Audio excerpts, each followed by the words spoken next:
वाटतं की भांडण किरकोळ आहे, महाराष्ट्र खूप मोठा आहे. तर या संदर्भातच नंतर उद्धव ठाकरेंनी देखील असं मत मांडलेलं आहे की किरकोळ भांडणं बाजूला ठेवून ठेवायला तयार आहे, मराठीसाठी एकत्र यायला तयार आहे. कसं पाहता येईल त्याकडे? ही वक्तव्य ऐकल्यानंतर काही जुन्या गोष्टी मला आठवल्या. मला आठवतंय राजसाहेब ठाकरे यांनी बाळासाहेब असताना ज्या ठिकाणी शिवसेना मजबूत आहे त्या ठिकाणी उद्धव साहेब यांना पक्षाचं काम पाहू द्या आणि ज्या ठिकाणी शिवसेना कमकुवत आहे ती जबाबदारी माझ्यावर द्या अशी बाळासाहेबांकडे मागणी केली होती. त्या ठिकाणी मी संघटना वाढवतो आणि राजसाहेबांनी ग्रामीण भागामध्ये पक्षाचं कामही सुरू केलं होतं. परंतु बाळासाहेब त्यावेळी राजसाहेबांवरती जबाबदारी द्यायला तयार झाले.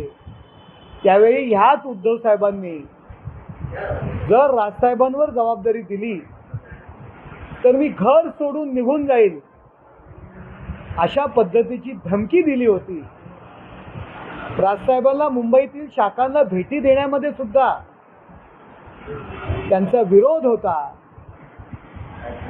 बाळासाहेब असताना सुद्धा राजसाहेबांना त्यांनी ॲक्सेप्ट केलं नाही. राजसाहेबांच्या सोबत जी मंडळी असतील त्यावेळी कायम त्यांचा मत्सर केला. शिवसेनेत असताना जबाबदारी दिली तर मी घर सोडून जाईल अशी धमकी त्यांनी दिली. ते राजसाहेबांना काय ॲक्सेप्ट करणार हा प्रसंग मला या ठिकाणी आठवतं. एवढंच. परंतु जर पाहिलं तर गेल्या काही दिवसांपासून राज ठाकरे असतील किंवा एकनाथ शिंदे असतील, उद्धव सामंत असतील यांच्या अनेक भेटी पार पडल्या. मुख्यमंत्र्यांच्या शिंदेच्या निवासात असतील किंवा राज ठाकरेंच्या निवासात असेल. त्यामुळे कुठेतरी त्या शिवसेना असेल किंवा मनसेमध्ये युती चर्चा सुरू झाली. आता असं तर दोन्ही ठाकरेंनी विधान केलं. बघा, मी तुम्हाला एवढंच सांगतोय की उद्धव साहेबांची पूर्वीची स्टेटमेंट, पूर्वीची वागणूक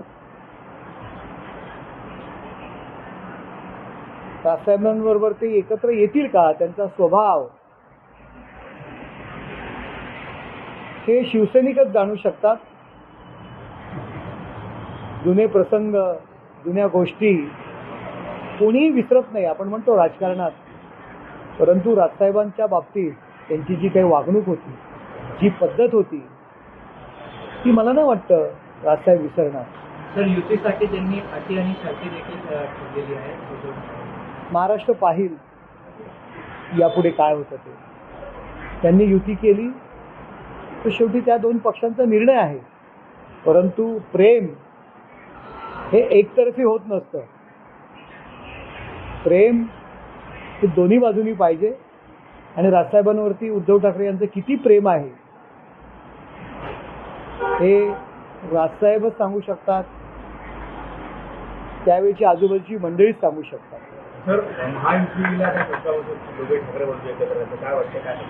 बघा, महायुतीचं काम करते.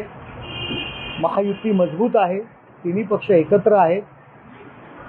आधी युती उभाठा आणि मनसे युती होऊ द्या, तर नंतर आम्ही प्रतिक्रिया देऊ. एबीपी माझा, उघडा डोळे बघा नीट.